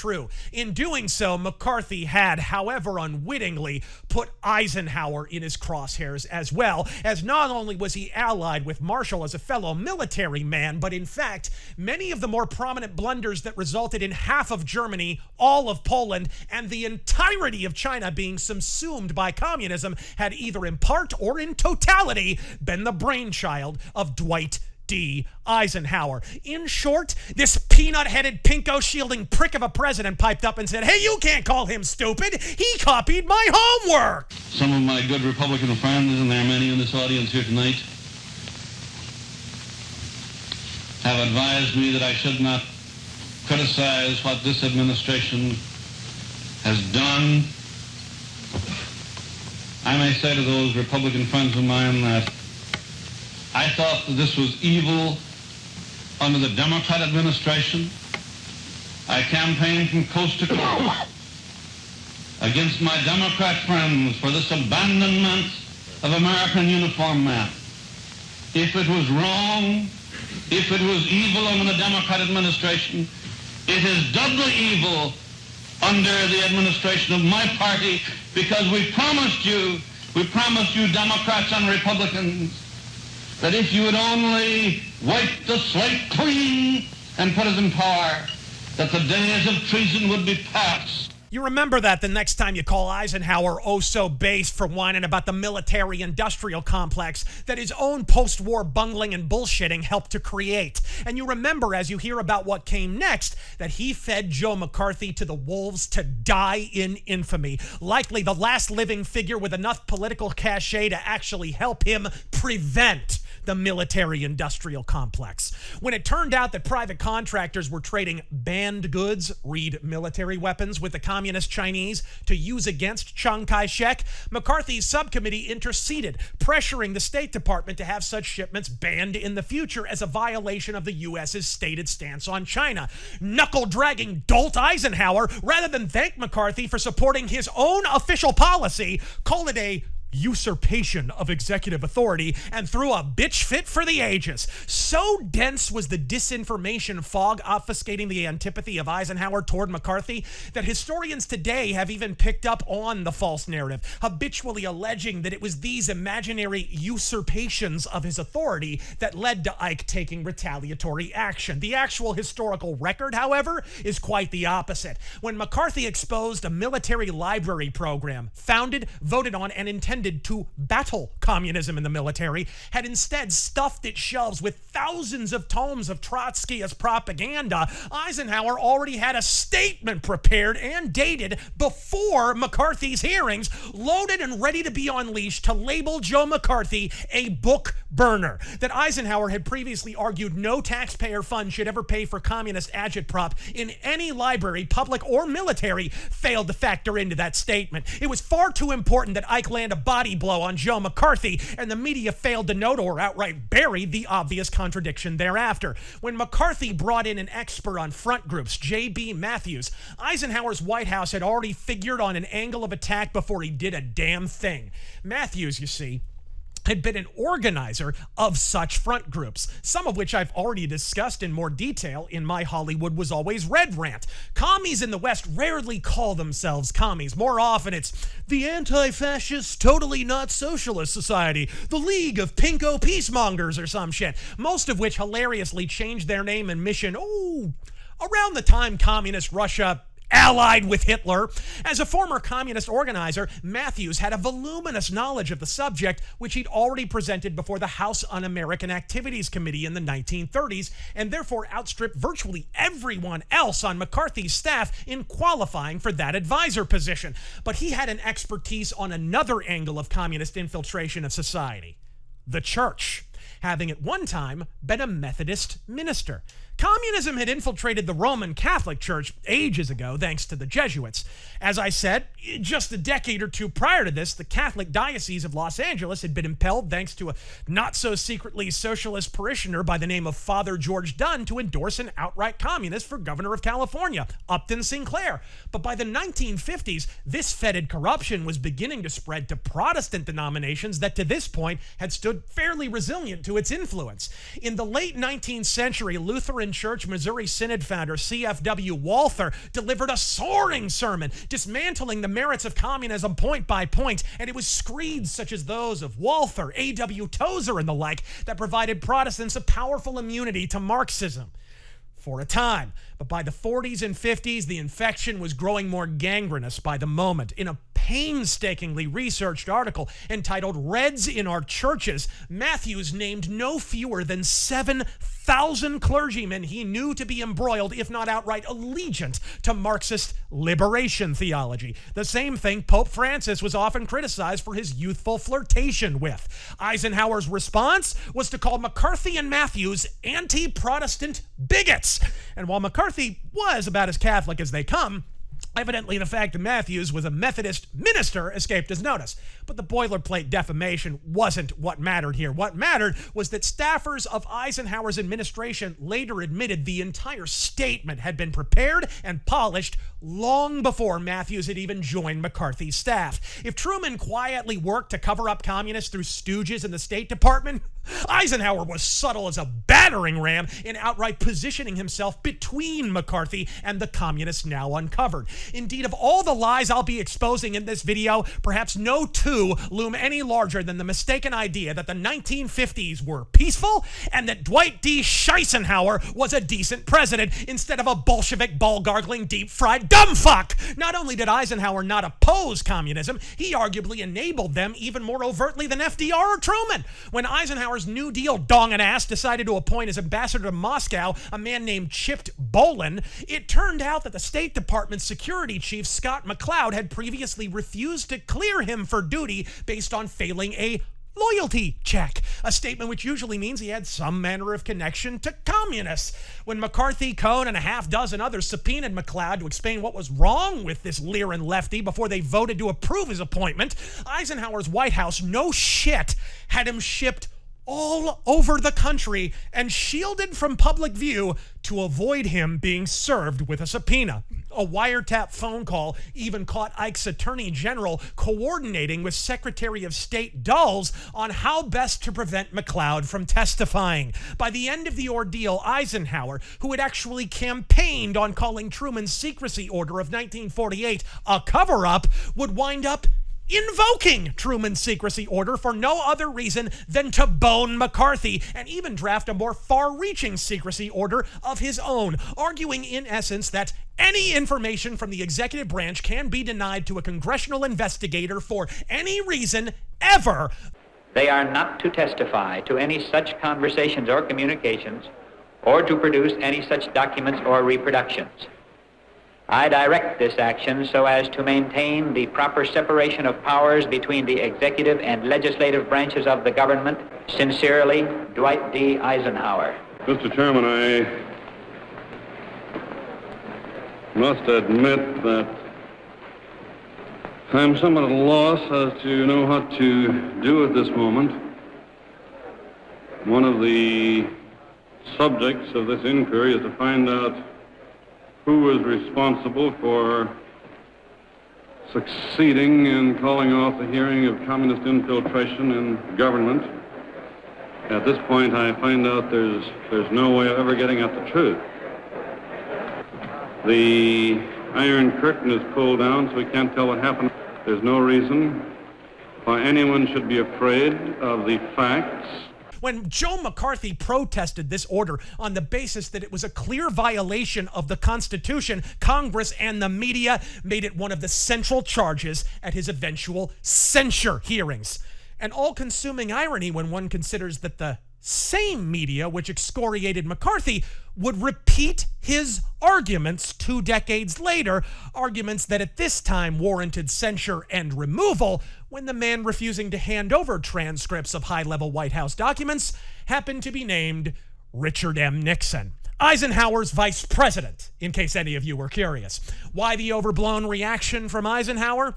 To conceal not only phone calls from Army officials that prove they perjured themselves while answering McCarthy in Congress, but to refuse to release entirely the contents of a transcript of a high-level White House meeting among Army officials, Eisenhower's staff, and for reasons as inexplicable as they are alarming, high-ranking officials at the UN, the substance of which was to figure out a reliable method of shutting down McCarthy's anti-communist investigations. And here again, I would remind you all that one of the formative figures in the founding of the United Nations was communist agent Alger Hiss.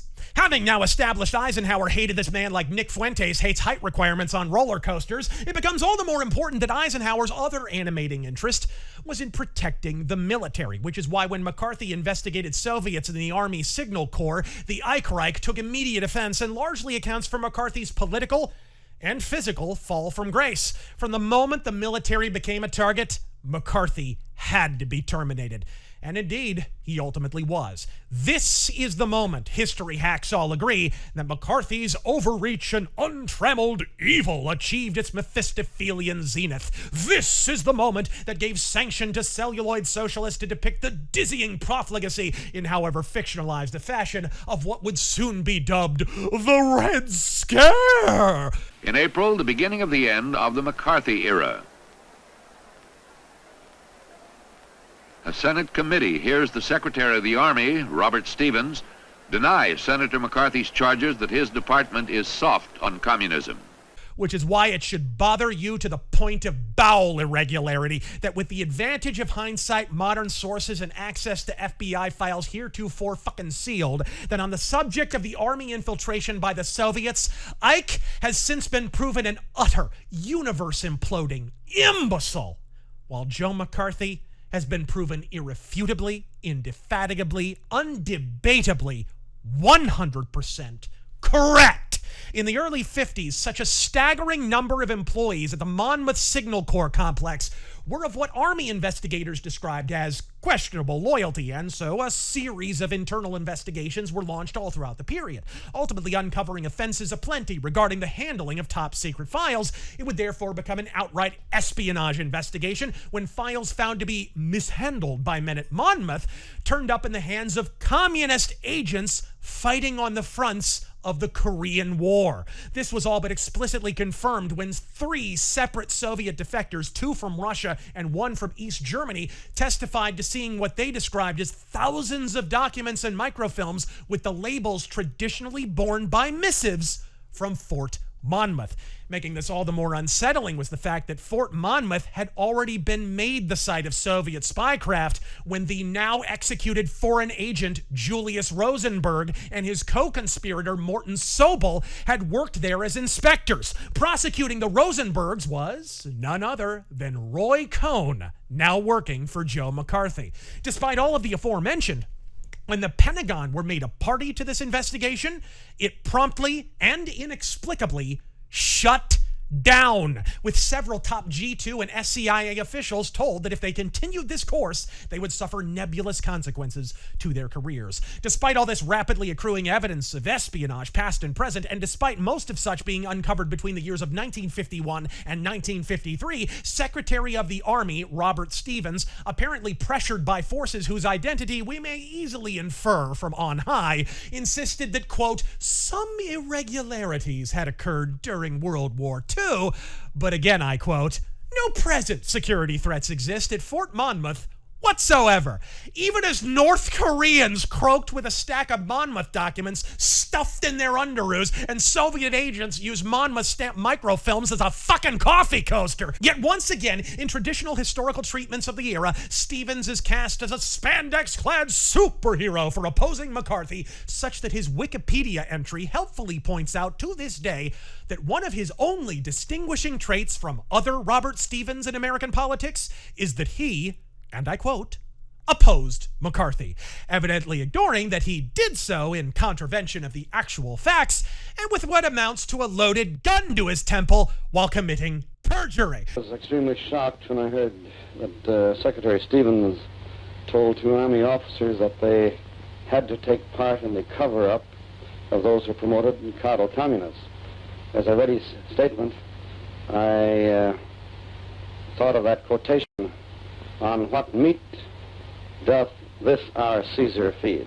But make no mistake, the hand on the grip of that gun was attached to Dwight D. Eisenhower, and he wasn't bashful about operating that trigger. When General Kirk Lawton, at first pensive about cooperating with the panel, eventually threw himself entirely into the effort, he was passed over for an impending promotion, mysteriously sequestered at Walter Reed Hospital, and inside of a year, drummed out of the Army entirely. When the Army McCarthy hearings began a year later, the general wasn't called for a reason Roy Cohn later disclosed in private. Both he and McCarthy had been told that if General Lawton cooperated with his committee any further, he would lose the pension benefits he had earned in 3 decades of unblemished military service. If you're wondering why McCarthy was so easy to eliminate, look what the government and Army did to their own people, so long as they weren't communists, of course. A happy byproduct of the committee inquest was that nearly 50 undercover commies whose investigations had to that point been stalled were privately removed from the rolls at Monmouth. When McCarthy closed up shop, however, in 1957, every single one of them would be immediately rehired. It was from these employment roles that the most famous McCarthy martyr of all would emerge. A frail, retiring black lady named Annie Lee Moss. In contemporary historical depictions, a quiet yet powerful figure, falsely accused of being a member of the Communist Party while working at Monmouth in a case of apparent mistaken identity. A bizarre defense, given that the House Un-American Activities Committee had already called Miss Moss to testify, suggesting there was at least some smoke to this fire. Her responses in cold conscription weren't terribly persuasive. To simply read her words, one gets the impression she is alternately shifting blame, denying her address, and even her identity. Indeed, shortly after, Congressman McClellan established, without proof, that there were 3 Annie Lee Mosses in the D.C. phone book. He confidently proclaimed that McCarthy had once again falsely accused someone of being a communist.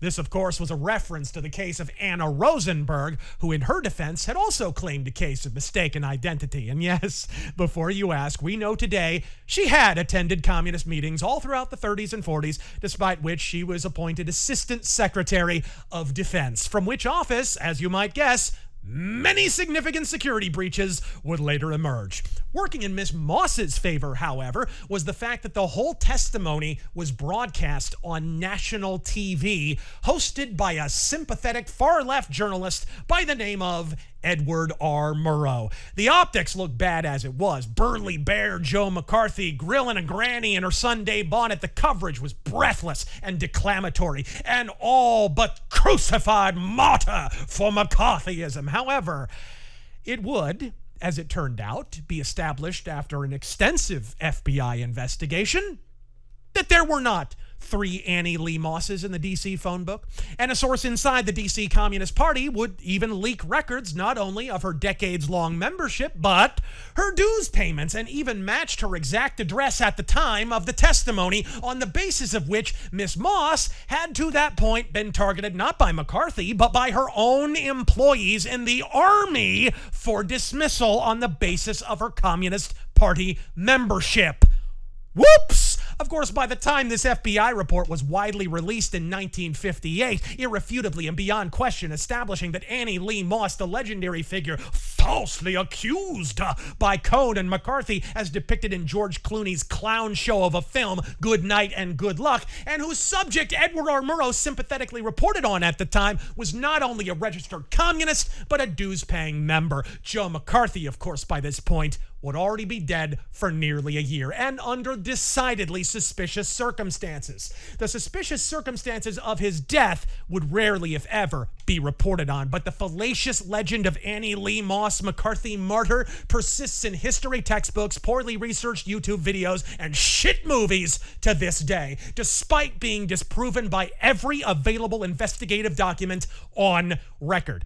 But if the prior committees and tidings-tism were a circus, the Army McCarthy hearings were a 3-ring clown show. As we've established, McCarthy had 2 men in his inner circle. Roy Cohn, famous for prosecuting and liquidating Soviet spies Ethel and Julius Rosenberg, and 28-year-old wunderkind G. David Schein. When the Army started to feel the heat from McCarthy and the subcommittee, wouldn't you know it, the White House suddenly remembered the 28-year-old Schein, who had already served in the transportation end of the Army, was barely ass eligible for the draft. It was petty, it was prickish, it stank to high heaven of the Army interfering with a subcommittee uncovering its own corruption. Roy Cohn didn't take it lying down and pressed every official he could find to either return their man or at least not have a Harvard graduate scrubbing latrines. In this, Cohn had sprung the military's trap.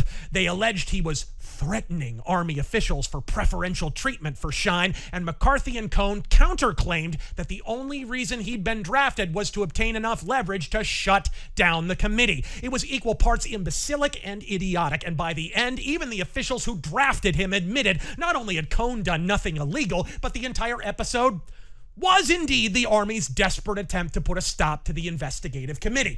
Well, General, would you come over here then so I can show you this? I have a copy of it here. All right, would you look at it then? Now, this was not put out by the Army General, as far as I know, was it? Yes, sir, I think it was. Do you know who put it out? I suppose that the council which represented the Army prepared this from documentary evidence that was submitted to them.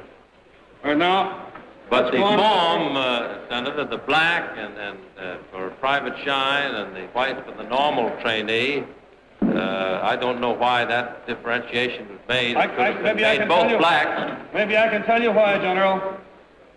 It's a dishonest, phony attempt to deceive the people watching on television, putting up this chart showing everything black on Shine's chart and showing it white on the average trainee. So let's black it in.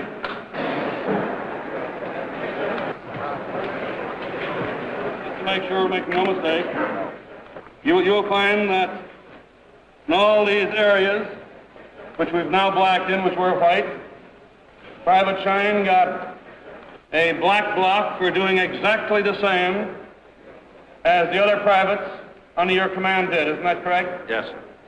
Good. Now, will you agree with me that that makes this a completely dishonest and a phony chart? No, sir. I don't think anything that put out from the Army is dishonest in this case. General, I think I represent the Army as much as anyone in this room does. Such was the final determination of the Army McCarthy hearings, as even the Democratic minority ultimately conceded in their report. If the findings were all that mattered, it'd be game, set, match for McCarthy, as he was overwhelmingly vindicated. Hence, they instead reverted to the age-old refrain, one repeated in history books and entertainments to the present period. Sir, have you no decency? Until this moment, Senator, I think I never really gauged your cruelty or your recklessness. If it were in my power to forgive you for your reckless cruelty, I would do so. I like to think I'm a gentleman. But your forgiveness will have to come from someone other than me. Mr. Chairman. Have you no sense of decency, sir, at long last?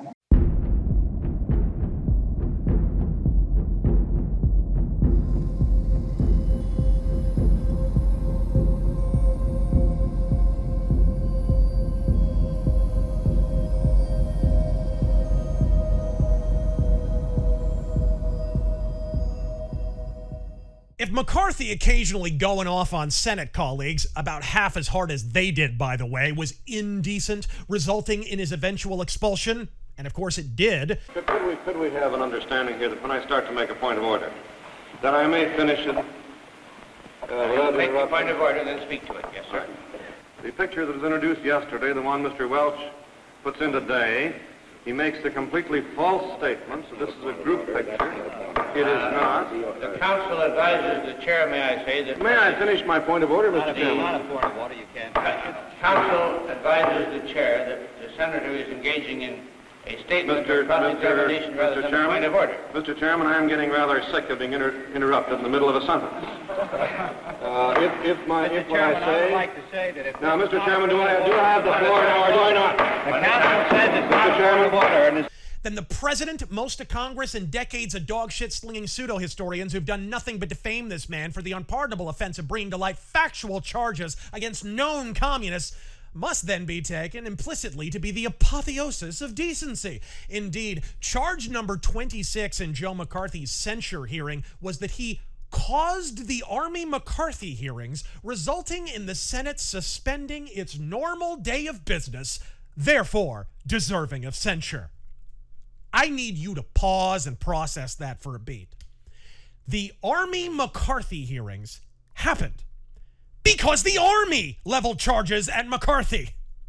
In essence, they were saying McCarthy deserved to be censured because he had been censured. If Arthur Miller's clunky commie agitprop The Crucible was intended as an awkward allegory for the McCarthy hearings, as we already established, it failed with flying colors. But as a direct one-to-one comparison, The Crucible is damn near documentary footage of the Joe McCarthy censure hearings. Now, I just ask any American who's listening to this show whether they would like to sit before a six-man jury and have three of them prejudiced against you to begin with.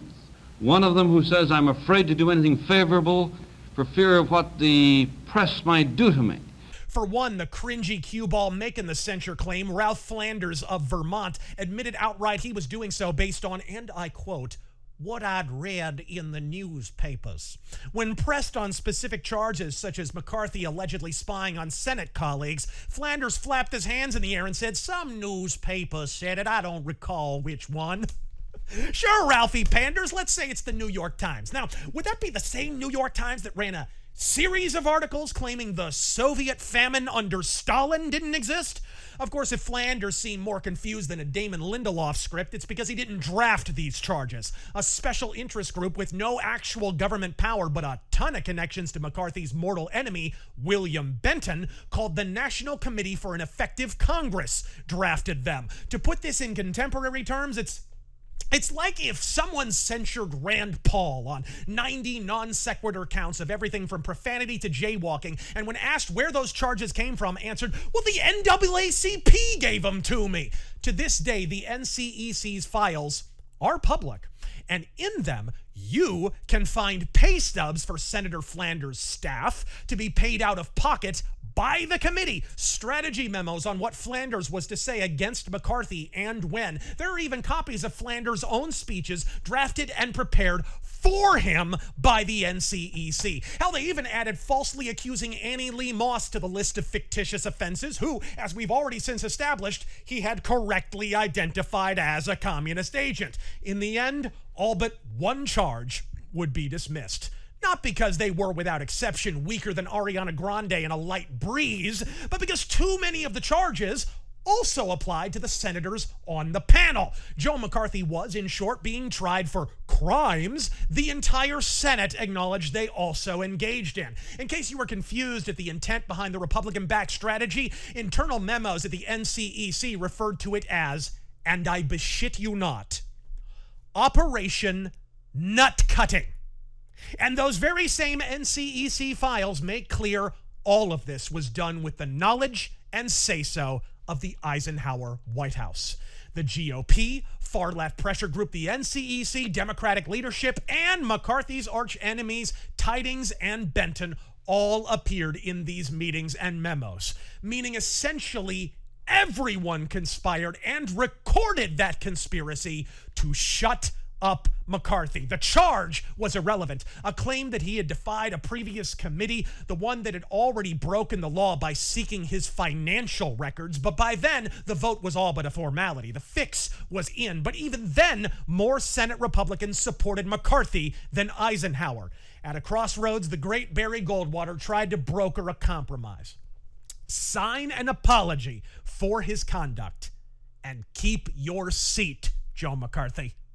After 4 unremitting years of being browbeaten and bullshat, Joe McCarthy had enough. He threw the pen across the room, later to take the podium and eviscerate the entire Senate for the generational evil they were by then knowingly committing. They added that speech to his list of charges. The most amazing thing about Joe McCarthy is that when you really break it down, he wasn't really hunting communists, at least not exclusively. He was primarily preoccupied with finding and bringing to justice the party covering them up. And that party is the same party that ended him, the U.S. government. Make no mistake, there was a witch trial, my friends. A trial conducted, prosecuted, and even watched by witches. Hell-bent against the only man holding a bucket of water, and that man's name was Joseph McCarthy. Senator Joseph McCarthy dies at 47. With a series of sensational anti-communist charges and investigations beginning early in 1950, his political career began a meteoric rise. Philip Jessup, State Department diplomat, was one of the first of his targets. Wedding bells rang for the Wisconsin lawmaker midway in his controversial career. He married the former Jean Kerr, his executive assistant. The next year began the famous Army McCarthy hearings, which fascinated the nation. A Senate committee weighed the charges of McCarthy and Counsel Roy Cohn versus the accusations of Army Secretary Robert Stevens. However, shortly afterwards, a special Senate committee considered censuring McCarthy, and his supporters, led by his wife, rallied to his defense in Madison Square Garden. Nonetheless, as a result of the Watkins Committee, the Senate voted to condemn McCarthy. Afterwards, returning from an attack of bursitis, he told how he felt about the condemnation. I feel no different tonight than I did last night. I am very happy to have this circus ended so that we can get back to the work of digging out communism, corruption, treason in government. That job will start officially Monday morning after 10 months of forced inaction.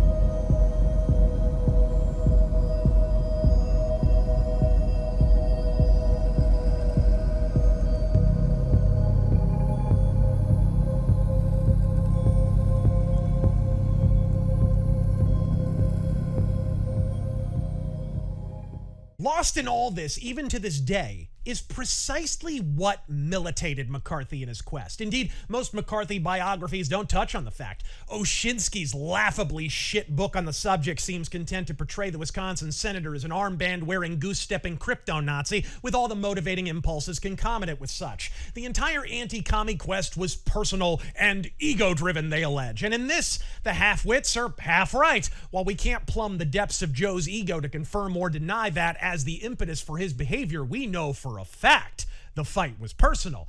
Indeed, I can pinpoint the precise moment it became personal. May 22nd, 1949. First ever Secretary of Defense, ardent anti-communist, and very public opponent of the Marshall Plan and Eisenhower's strategy of Soviet placation after World War II, James Forrestal, under a barrage of withering attacks from media and the White House, had recently resigned and retired to Florida. His nerves shot. He had occasion to speak with his doctor, who referred him to a naval hospital in Maryland. Immediately, switchboards light up all over, one of which privately pulls strings to have him installed on the 16th floor VIP suite of the hospital. He's erratic to the point of suicidal, they claim. One that would be countered by those in his inner circle, as well as his family, for the record. But even if that were so, why would you put him up on the top floor of the building, unmonitored? By the time his broken body is found smashed on the rooftop 10 floors below, his room is already being scrubbed and cleaned rather than being secured as a crime scene, despite which several witnesses describe shards of broken glass being on his bed and the floor, a poem he had apparently copied by hand despite not being in his handwriting, and a hospital employee leaving his post at more or less the exact time of death without explanation, never to be interviewed thereafter. When James Forrestal's body was found, his neck had a belt around it. It was ruled a suicide. James Forrestal had been a political mentor to two up-and-coming congressmen, both Irish Catholics, one a Democrat, the other a Democrat-turned-Republican, future President John F. Kennedy and Senator Joe McCarthy. Upon news of Forrestal's death, a raucous party was held at the headquarters of the Communist Party USA in New York.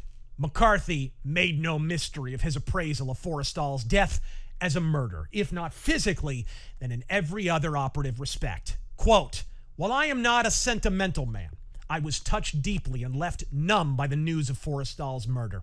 But I was affected much more deeply when I heard of the communist celebration when they heard of Forrestal's murder.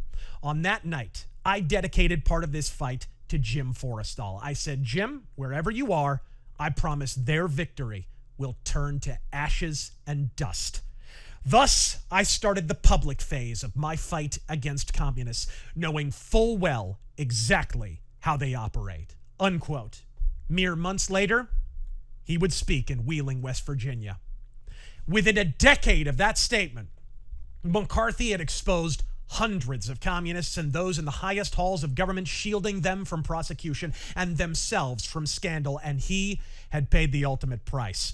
A Marine veteran, he'd suffered a long-standing knee injury that had flared up and drove him to seek medical attention. In rapid succession, a cavalcade of contradictory diagnoses were fired off at his family and media. If all you've ever heard was the popular narrative that Joe McCarthy drank himself to death, you may be surprised to discover that if this was the case, no one in his inner circle or his family ever confirmed that he drank to excess, let alone that this was a contributor to his demise, all of which is infinitely less suspicious than the fact that everything he would later be diagnosed with had absolutely no connection with alcohol. Almost immediately, he was diagnosed with peripheral neuritis due to extreme nerve inflammation, and yet he was treated almost exclusively in the neurology ward while that diagnosis was changed to hepatitis, where several internal documents then reverted back to describing his condition as neuritis.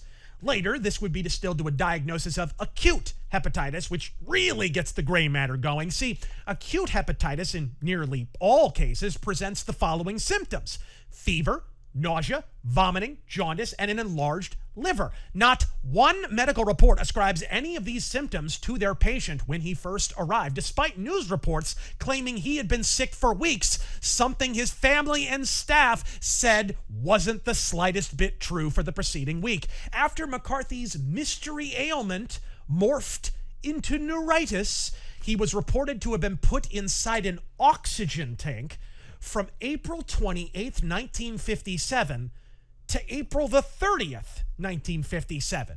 Yet, when a gaggle of journalists were permitted to the hospital to speak with McCarthy on April 29th, smack in the middle of that span, there was no sight of an oxygen tank, which reports claim wasn't removed until a day later, by which point his condition was reported in the papers as improved. 2 days later, the same day, a report was published in the New York Times saying his recovery was in prospect. Joe McCarthy suddenly died. McCarthy did not display a swollen liver when he was admitted earlier in the week. And hey, the name of the medical facility where he expired? Bethesda Naval Hospital, the same one where 8 years previously, James Forrestal had flung himself out of a 16-story window with a belt around his windpipe. Do with that what thou wilt. In that spirit, I feel it only too appropriate to conclude with a quote from James Forrestal, one which inspired Joe McCarthy so much he often repeated it in Congress. Asked by McCarthy at a 1946 lunch meeting whether the commie infiltration of government and comedy of errors that followed in China represented enemy action or simple stupidity, Forrestal famously replied, quote, "Consistency has never been a mark of stupidity. If they were merely incompetent, they would occasionally make a mistake in our favor. Good night, good luck, and Godspeed."